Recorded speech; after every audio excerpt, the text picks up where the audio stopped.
दोस्तों नमस्कार, स्वागत है आपका फिर से नए वीडियो में। दोस्तों आज की वीडियो में हम देखने वाले हैं दोस्तों मेवाड़ मुकुट खंडकाव्य। दोस्तों मेवाड़ मुकुट खंडकाव्य के पृथ्वीराज सर्ग की कथा का सारांश अपने शब्दों में लिखिए। तो चलिए दोस्तों देख लेते हैं। दोस्तों षष्ठ सर्ग है, यानी दोस्तों छठवां सर्ग है और इसका नाम है पृथ्वीराज।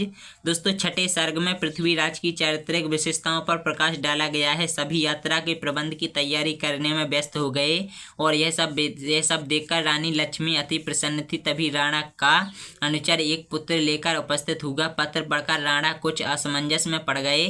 फिर उन्होंने उसे पृथ्वीराज को ले आने के लिए कहा। उन्होंने रानी लक्ष्मी से कहा कि लगता है अकबर ने पृथ्वी से भी छल किया और छल किया है। जाकर देखता हूँ कि अकबर का यह कवि सखा क्या प्रस्ताव लेकर आया है।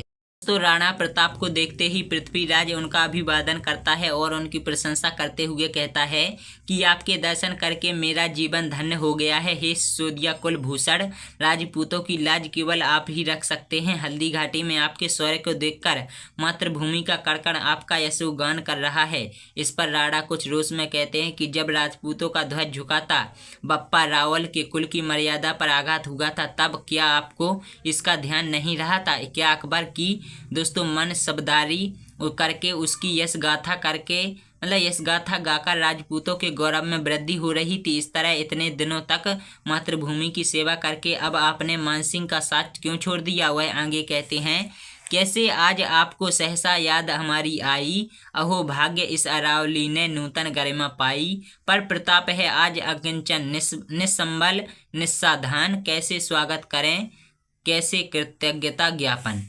दोस्तों पृथ्वीराज राणा की बात सुनकर उत्तर देता है कि स्वार्थ के वशीभूत होकर मैं अपना गौरव भुलाकर स्वयं को उसका दास कहलाने में गर्व करने लगा था, परंतु सत्य तो यही है कि हमने राजपूतों की आन बान और शान को कलंकित किया है। अकबर केवल आपको ही अपने जाल में ना फंसा सका। आप राम के वंशज हैं, आप उन्हीं के समान मर्यादा का पालन करने वाले हैं। आप मातृभूमि के सच्चे सबूत हैं।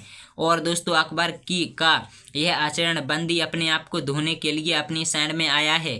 पृथ्वीराज का पश्चाताप देखकर राणा द्रवत होकर बोले, तुम्हारा पश्चाताप करना राजपूतों के लिए शुभ संकेत है, लेकिन ऐसी कौन सी घटना घटी जिसके कारण तुमने अकबर का साथ छोड़ दिया? निर्भय होकर अपने मन की बात बताओ।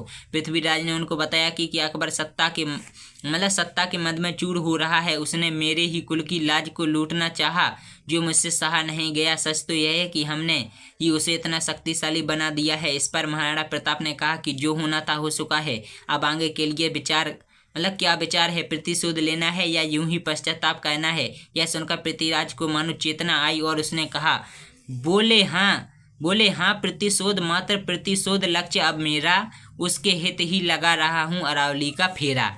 दोस्तों इस समय परिस्थितियां हमारे अनुकूल नहीं हैं। हम साधनहीन हैं और असहाय हैं और इस प्रकार हम अकबर से टक्कर नहीं ले सकते। तब पृथ्वीराज उत्साह से भरकर कहता है कि यदि संकल्प और उद्देश्य महान हो तो साधन स्वयं ही जुट जाते हैं। भामाशाह आपकी सेवा में प्रस्तुत होना चाहते हैं, आप आज्ञा दे तो मैं उन्हें बुलाकर ले आऊँ।